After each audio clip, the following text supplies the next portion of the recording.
Apart from a few stocks like Afterpay and Tesla, the best performing investment asset over the past year or so has been Bitcoin, easily. We all thought that blip back in 2017 was a bubble and felt a bit vindicated when it crashed.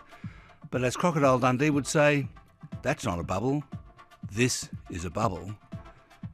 In fact, it's much bigger than any other bubble in the past 50 years. But is it a speculative bubble at all? Or is it just a sign that the world is changing? The surge in Bitcoin's price and legitimacy has come at the same time as a colossal burst of money printing by the world's major central banks. This has produced a rise in the value of all assets, especially American shares, because the money has to go somewhere and it can't all be spent.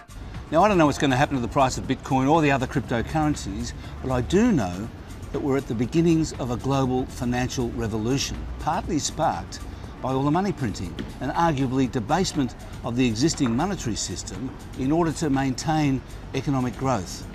But it's also a new phase of the technology revolution that has been rumbling along since the internet was invented. Phase 1 was the simple spreading of information, read only. Phase 2 was two-way communication, things like social media, Google, online shopping. Phase 3, which is what we're entering now, is about trust, and that was in short supply in phases 1 and 2. Trust is going to come from blockchain. Now that sounds complicated, but really it's just a single, global, unalterable record of something. And that's the engine under the bonnet of Bitcoin and the other cryptocurrencies.